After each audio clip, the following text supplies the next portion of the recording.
Bueno, muy bien. Bienvenidos a el libro de Génesis.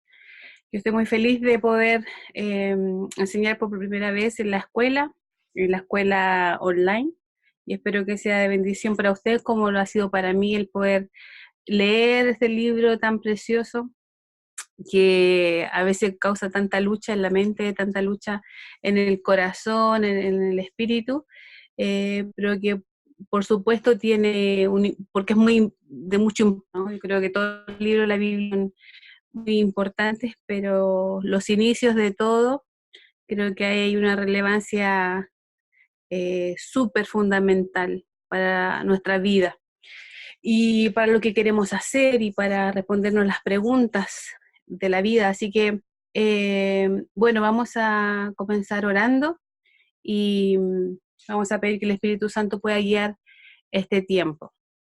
Señor Jesús, te damos gracias por este tiempo, Señor, de leer tu palabra, de ir profundo, Señor, de quizá no entender todo, pero tener la disposición en el corazón, en nuestra alma, Señor, nuestro espíritu, de poder entender, Señor, de entender cómo tú formaste las cosas, cómo es tu corazón, de conocerte. Espíritu Santo, yo oro que este sea un tiempo hermoso, un tiempo de poder compartir, de poder aprender, Señor, y sobre todo estar muy atento a tu voz, Señor, en lo que tú quieres hablarnos como grupo y en forma personal. Declaro mi dependencia de ti, Señor, para este tiempo, en el nombre de Jesús. Amén. Amén. Bueno, me presento. Mi nombre es Angélica Quinchavil, yo soy chilena, nacida y criada en Chile. Eh, de profesión soy psicopedagoga y educadora diferencial. También tengo un título de secretaria ejecutiva, que fue lo primero que hice al comenzar a trabajar. Así que eh, haciendo un postítulo como educadora diferencial fue donde el Señor me llamó para ir a un tiempo de retiro en Jucum, y me abrió todas las puertas para Londres, aunque yo quería ir más cerca, ¿no? De Chile, Argentina, Costa Rica, estaba mirando lugares así, pero el Señor me mandó un poquito más lejos, a Inglaterra. Así que de ahí comenzó mi viaje, que era por 5 meses, duró casi 7 años en Inglaterra. Luego el Señor me desafió mucho a tomar lo que tenía que tomar, que era el estudio de la palabra en profundidad, porque como cristianos siempre estudiamos la palabra, o sea, es parte de de lo que debemos hacer, ¿no? Por amor, porque queremos conocerle. Pero para mí siento que el Señor ha puesto una carga quizá un poco más especial, algo de ir más profundo, una responsabilidad mayor. Así que estuve 2 años y medio, más o menos, en Uruguay, contando el proyecto Tito, que son 3 meses. Así que ese ha sido eh, mi journey, mi tiempo con la escuela. Estuve en Londres, bueno, haciendo muchas cosas, trabajando con EDES, con escuela de liderazgo, con consejería, que es un área que me encanta. Y bueno, un poquito de mí. Así que espero conocerles en alguna oportunidad, quizás en persona, quién sabe.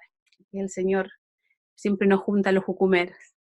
Así que bueno, vamos a comenzar con el estudio de la palabra, vamos a comenzar a profundizar con el libro de Génesis. Yo creo que usted ha leído entonces ya el libro de Génesis por lo menos, no sé, 2, 3 veces, ¿no? Y, eh, y yo recuerdo que cuando yo leí el libro de Génesis en mi escuela, era un libro que yo esperaba con muchas ansias. Quería que me lo explicaran, estudiarlo, pero fue una semana tan eh, difícil para mí.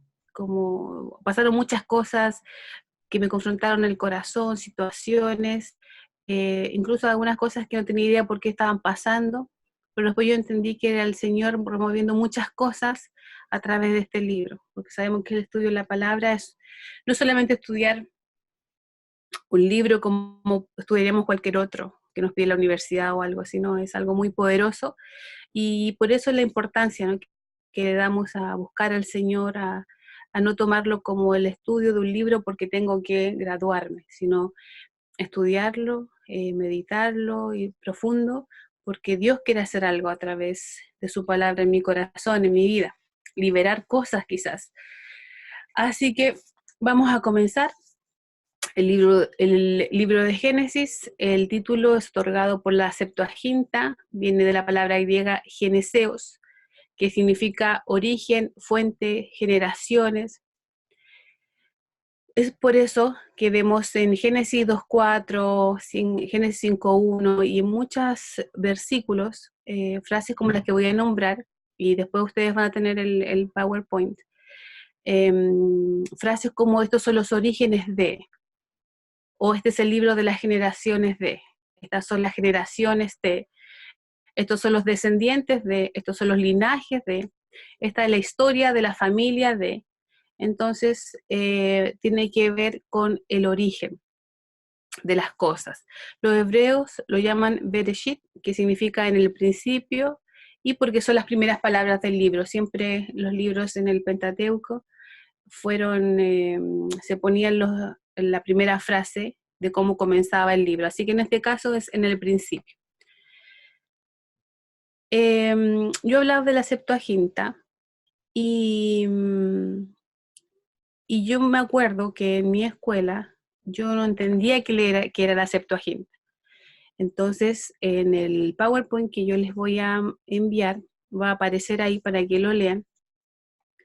Pero es muy importante conocer de repente estos a veces términos que utilizamos en la escuela, que a veces no son tan familiares para nosotros. Así que ahí va a ir esa acotación. Y ahora vamos a ir con el autor, que sabemos que es Moisés, ¿no? Los registros de las familias se habían transmitido oralmente o por escrito, ¿no? Desde siempre, de la cultura, todas las culturas, las más antiguas, siempre fueron orales antes de la escritura. Así que fue cuando ya comenzaron a utilizar la escritura, todo lo que había sido oralmente transmitido, fue puesto en la escritura. Así que Moisés reúne todo esto, los edita, los traduce, y también vemos que los judíos se referían al Pentateuco como los libros de Moisés. Éxodo 17:14, hay muchos versículos, pero vamos a ver algunos. Éxodo 17:14, por ejemplo.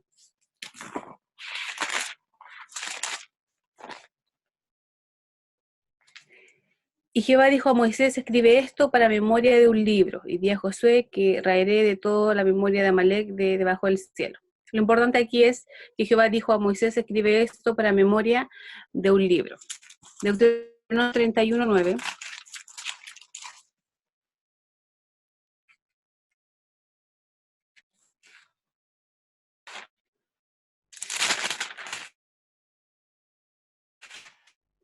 Y escribió Moisés esta ley, la dio a los sacerdotes, hijos de Leví, que era del pacto de Jehová, y a todos los ancianos de Israel. Entonces también tenemos en Lucas 24:27, dice, comenzando desde Moisés en alusión al Pentateuco, y siguiendo por todos los profetas, les declaraba en todas las escrituras lo que de él decía, ¿no? Hablando de Jesús. Lucas 24:44, que era necesario que se cumpliese todo lo que está escrito de mí en la ley de Moisés, los profetas y en los salmos. Juan 5:46-47, parte de los versículos dice, porque si creyeses a Moisés, me creerías a mí. Así que los judíos se referían al Pentateuco como los libros de Moisés, o por lo menos, claro, esa parte, el Pentateuco, ¿no?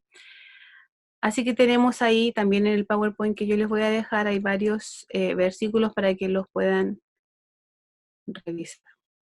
Y el destinatario es a la nación de Israel.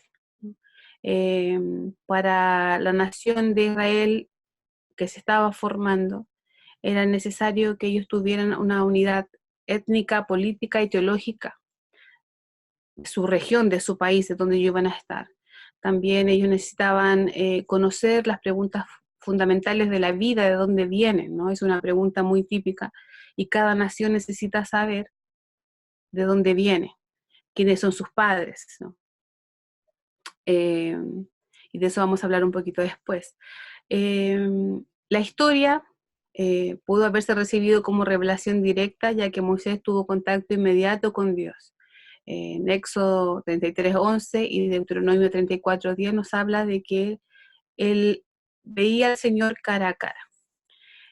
¿Y desde dónde se escribió? De la península del Sinaí y del desierto, ¿no? Cuando ellos salen de Egipto, van camino a la tierra de Canaán en un trayecto que el Señor hace, ¿no? Que demoren para ver lo que había en su corazón, 40 años. Así que ahí había tiempo de más para que Moisés lo escribiera. Moisés tenía una relación cara a cara con el Señor, así que tuvo tiempo suficiente. Eh, Vamos a ver también que Moisés tenía una preparación en muchos ámbitos. Él era hebreo, él se crió con su mamá. Así que tenía acceso a genealogías, a las tradiciones orales, eso lo vemos en Éxodo 2:7 al 10. También tenía toda la preparación, ¿no? En Hechos 7:22 dice que en toda sabiduría de los egipcios. Él era príncipe de Egipto, era hijo de la hija de Faraón, así que por más que haya sido cierto recogido de las aguas, que de ahí viene su nombre, él no era cualquier muchacho, eh, así que tuvo una muy buena formación, muy buena instrucción. Y como fecha, bueno, tradicionalmente se acepta que el éxodo de Egipto ocurrió a mediados del siglo XV a.C. Y cómo sacamos la fecha también va a aparecer en el PowerPoint más claro, pero en Primera de Reyes 6:1 dice en el año 480 después que los de Israel salieron de Egipto, y nosotros sabemos, bueno, comenzó, ¿cierto?, a la construcción del templo de Salomón, que fue en el 960 a.C., así que le sumamos los años de haber salido de Egipto y nos da más o menos la fecha de 1440 al 1400 a.C. Así que por eso sacamos la fecha, de esta manera.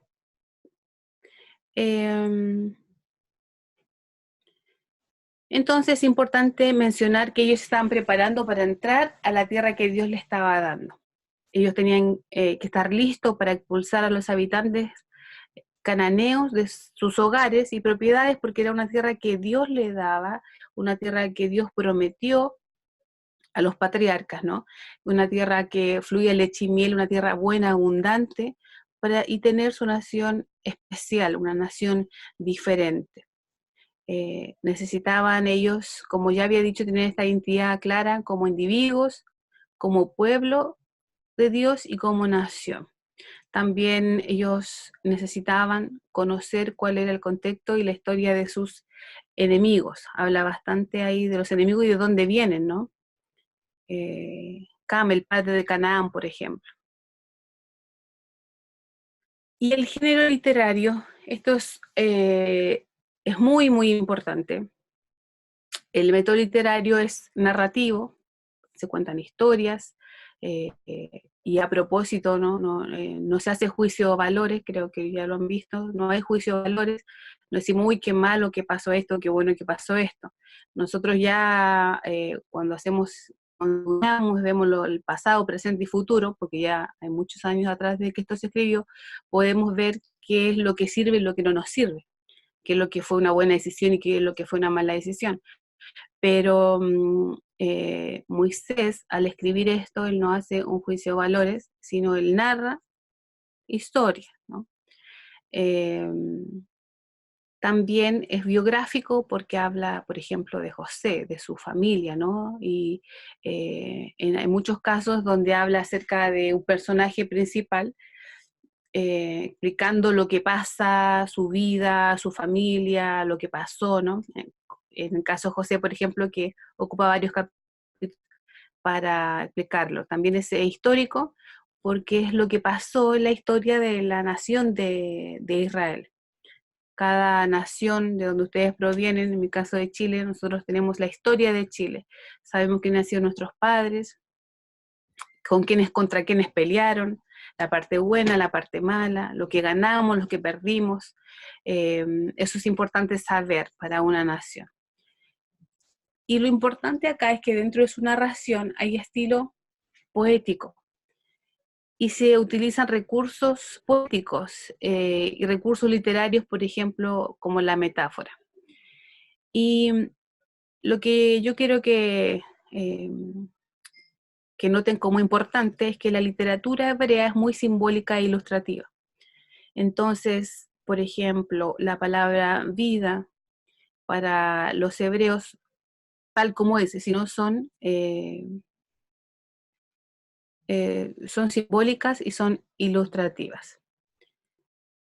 Entonces, dentro de su narración hay estilo poético y utiliza recursos como la metáfora. Entonces, la literatura hebrea decía que es muy simbólica e ilustrativa. No es tan, en sus palabras, no son tan griegos como somos nosotros, como nuestro lenguaje, ¿no? Eh, el caso de palabras como vida y muerte, la vida significa para ellos vida como para nosotros, pero también en su contexto correspondiente, ¿no? Para ellos también esa palabra significa nacimiento, inicio de una relación, celebración, o la palabra muerte no solo es muerte, sino es divorcio, es ruptura de una amistad, entonces es mucho más rica y sigue siendo así su literatura, ¿ya? Y además que y para ese tiempo, muchos años atrás, era aún más poética. Y también otra cosa importante que se habrán dado cuenta que repite muchas veces, hay estructuras de repetición. Dios dijo, hizo y fue hecho. Y fue la tarde y la mañana. Y fueron todos los días ¿no? Se repite. También hay antropomorfismo, que es atribución de formas o cualidades humanas a lo que no es, porque sabemos que Dios es espíritu, ¿no? Y dice, y vio Dios y sopló aliento de vida, se paseaba en el huerto. Entonces es como que pone piernas a Dios, como le pone la figura humana a Dios, ¿no? Eh, ¿Qué más? Bueno, vamos a hablar un poquitito acerca de dónde esto estaría ubicado, ¿no? Hay la media luna fértil. Yo creo que la han estudiado. No sé si tengo una foto de la media luna fértil, donde se llama media luna fértil porque tiene la forma, el sector geográfico tiene un parecido a la media luna, ¿no? Entonces abarca el río Éufrates, río Tigris, y es el lugar donde ahora están los países como Irán, Irak, Siria, parte de Turquía, ustedes los van a ver ahí. Entonces, toda el área que estamos estudiando ahora, donde estaría, ¿no? el huerto del Edén, donde está el pueblo de Dios, ¿no? El pueblo escogido, el pueblo de Israel, ellos se movían por acá, donde estaba Egipto, ¿no? Que es un país muy importante, relevante para lo que estudiamos. Ustedes van a ver ahí que está el río Tigris, Éufrates, Nilo como ríos importantes. Y la zona ubicada entre los dos ríos, Tigris y Éufrates, se llama Mesopotamia. En el griego significa entre ríos.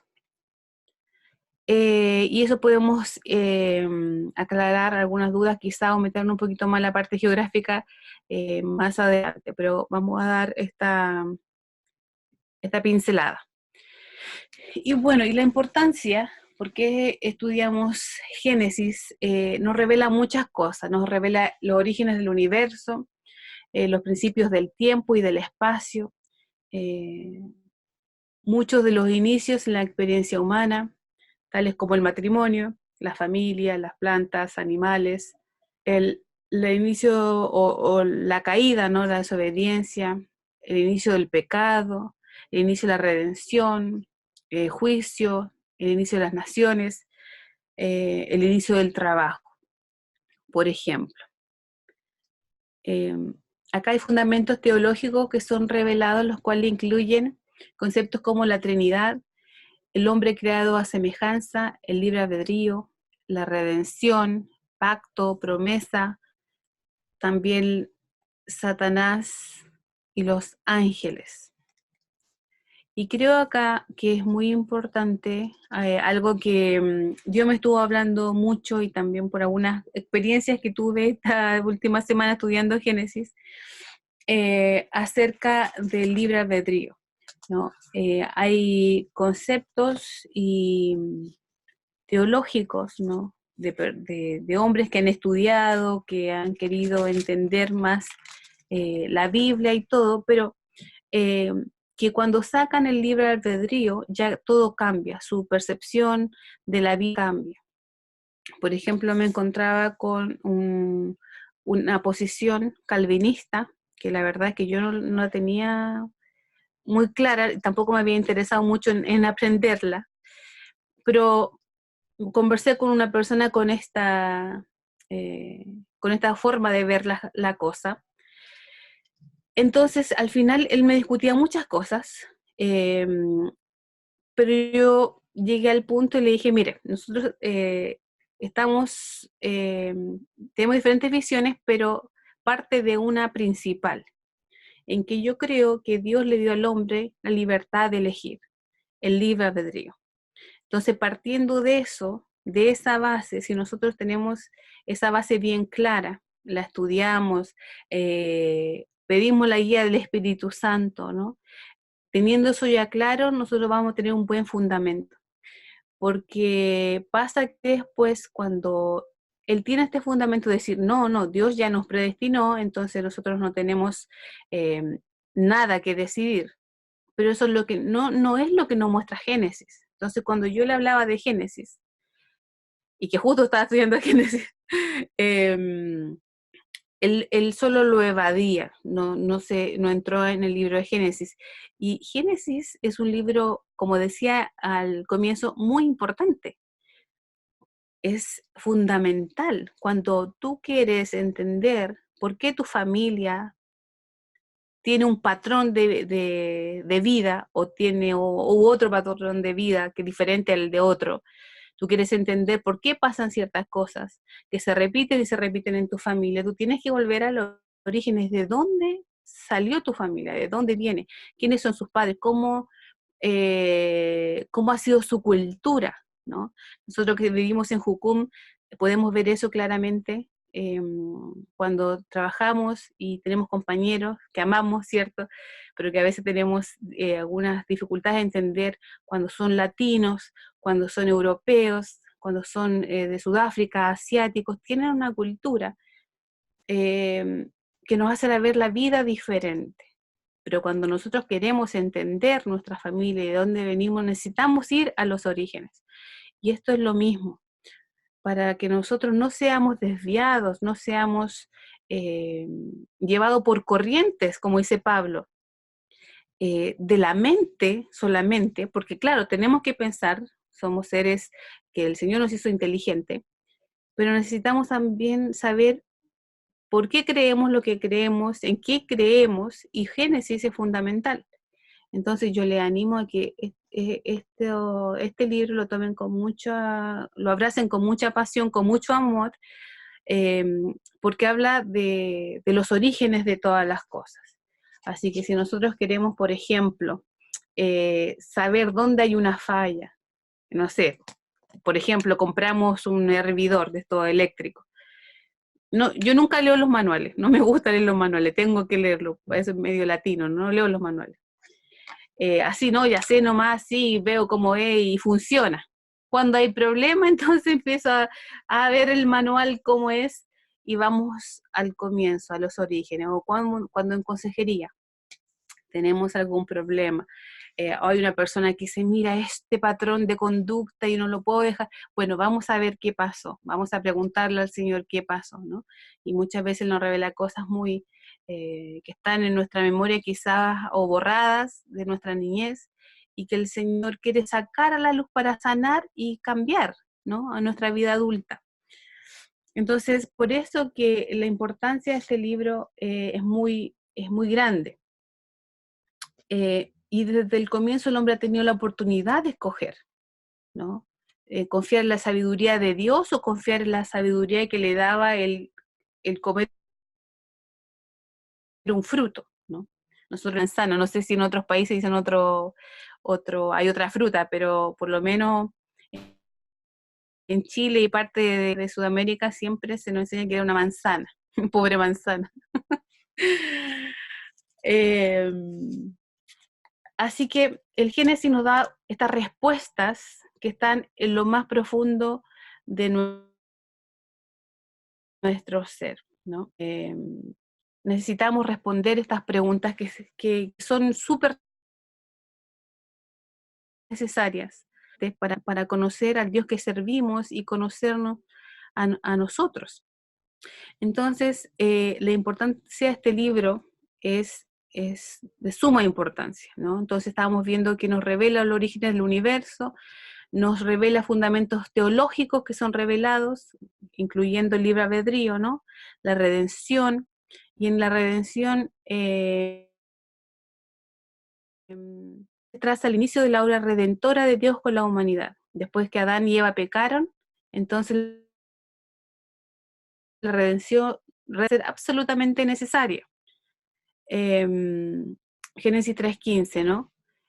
También vamos a ver que el enfoque se reduce a la familia de Sem, ¿no? Empieza a hablar de familia después de, de Adán y Eva, ellos salen, ¿no? Y ya todo se empieza a multiplicar. La, el hombre de corazón malo siempre tratando de rebelarse contra Dios, ¿no? Y después vamos viendo que el enfoque se reduce a la familia de Sem, en cuanto a que de ahí vendría, ¿cierto? El que salvaría, ¿no? De la simiente de la mujer. Sem, luego la familia de Abraham, la línea del Mesías continuaría por la de Isaac, después por Jacob, así que, y después se estrecha mucho más a la familia de Judá. Así que vamos viendo la importancia de su pueblo escogido, del pacto de Dios con Abraham. Este libro tiene como dos bloques fuertes, ¿no?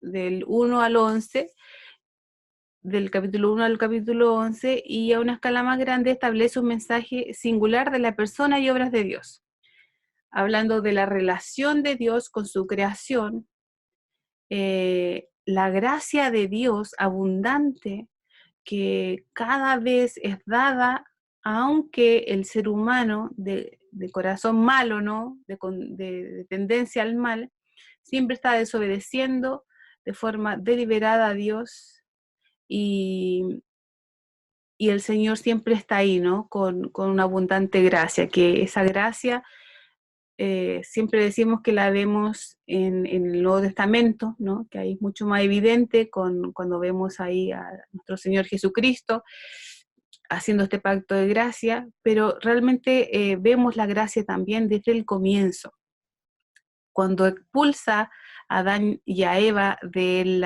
Edén. Eso es un acto de gracia, porque si no, ellos van a tomar del fruto del árbol de la vida y van a vivir para siempre, y ese vivir para siempre sería en pecado, ¿no? Y vamos a estar hablando acerca de esta decisión de Dios de dar libre albedrío, porque Dios es amor y el amor no se obliga. ¿Cómo sería de terrible que te obligaran a amar a alguien, ¿no? En cambio, qué lindo es cuando tú decides amar a alguien, porque esa persona te conquista, porque esa persona te ama también, ¿no? Eso es diferente. Vemos que no, sin excepción alguna, en cada relato Dios aumentó la manifestación de su gracia. Pero también, sin excepción, el hombre respondió con una rebelión pecaminosa mayor. Así que eso vemos también en el libro de Génesis. Y desde el capítulo 12 al 50 nos habla de la historia patriarcal, ¿no? De esta familia escogida por Dios para bendecir a todas las naciones de la tierra. Así que vamos a ver que se explica cómo llegaron a existir el pueblo de Israel como una familia, y de esa familia, ¿no?, vendría el linaje bueno, sacerdotes. Dios quería hacer una familia de sacerdotes, y vendrían de ahí reyes, ¿no? El pueblo de Dios llegó a entender no solo su linaje, historia familiar, que esa es uno de los factores importantes de por qué se escribe este libro, porque el pueblo de Israel, un pueblo que es esclavo, mente esclava, corazón esclavo, necesitaba entender su linaje, su historia familiar, cómo comenzó todo desde el comienzo, y cómo ellos fueron elegidos para ser un linaje, ¿no?, especial, sacerdotes, para ser de bendición a todas las naciones de la tierra. Así que ellos necesitaban también entender sus orígenes, sus costumbres, idiomas, culturas, a conocer a los vecinos que tendrían, a la gente que tenían que ellos expulsar de la tierra de Canaán, y también ellos entender las experiencias humanas básicas, tales como el pecado y la muerte. Y como ya dije antes, también era importante para ellos conocer de dónde venían, hacia dónde iban, cuál era su propósito, ¿no? José lo entendió muy bien. José es un ejemplo eh, muy claro de cuando Dios te asigna algo, cuando Dios te diseña de una manera especial para hacer algo, ¿no? En cómo interpretar este libro, es importante que nosotros tratemos de ponernos en la mente del autor. Es difícil. A nosotros nos cuesta ponernos en el lugar de un amigo, de una amiga, de una persona, incluso nuestra familia, que hemos vivido muchos años con ellos, nos cuesta ponernos en su mente. Entonces nos va a costar mucho más ponernos en la mente del autor, ¿no?, que es Moisés. Pero la Biblia nos habla mucho de su vida, nos habla de su nacimiento, algo de su niñez, de su juventud, ¿no?, en Egipto. Nos habla de cuando él tuvo que salir huyendo, ¿no?, porque en ese momento él quería defender a su gente, pero no era la manera de él, sino era la manera de Dios. Era después. Y su corazón, algo indómito, algo fuerte, ¿no?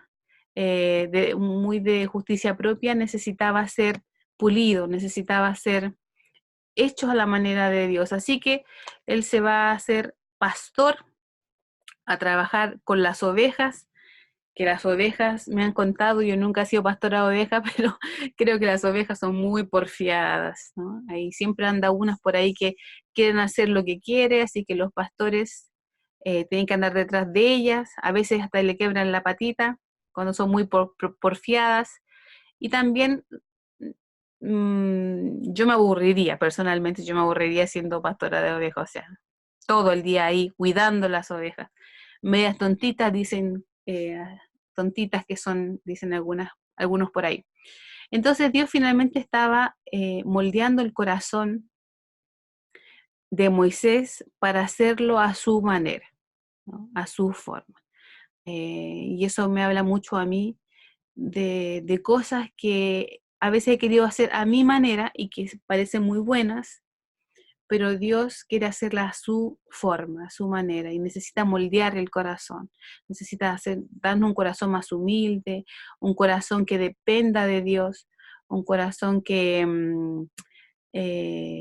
que tenga esta rendición, ¿no? Delante de Dios, de hacer las cosas a la manera de quien nos creó. Así que la idea es tratar de ponernos en la mente de Moisés. También de ponernos en la mente de él, en su intención de transmitir a los oyentes primitivos, que era el pueblo de Israel, ¿cierto? Se destacan aquellos personajes y sucesos que se relacionan con el plan de redención a través de la historia. Relata cómo cogió a un pueblo que llevaría a cabo su propósito de redención para toda la humanidad. Después fueron ellos, ¿no? Los israelitas, los que se creyeron que eran el pueblo escogido, solo ellos, ¿no? Pero muchos de ellos, ¿no? No todos digo, pero se olvidaron de que era para hacer bendición a todas las naciones de la tierra, no solamente para ellos. También necesitamos saber que al interpretar necesitamos respetar el género literario. Ya lo hablaba en su importancia hace un rato acerca de que está revestida, este libro está revestido de un lenguaje y simbolismos propios del Oriente. Así que no podemos leerlo así súper literal como somos nosotros, ¿no? Con nuestra orientación o con nuestro bagaje cultural que además en la parte lingüística viene del griego, súper estricto, esto así, sí, blanco, blanco y negro, negro, ¿no? Por ejemplo, podemos poner un ejemplo de conocer, ¿no? La palabra en ocasión aparece conoció a su esposa y no quiere decir que se la presentaron, sino que tuvieron relaciones sexuales, por ejemplo, ¿no? Entonces, formas de decir las cosas más bonitas, que no suene tan fuerte, también necesitamos saber que ellos utilizan este lenguaje, o Moisés en este caso al escribir, ¿no?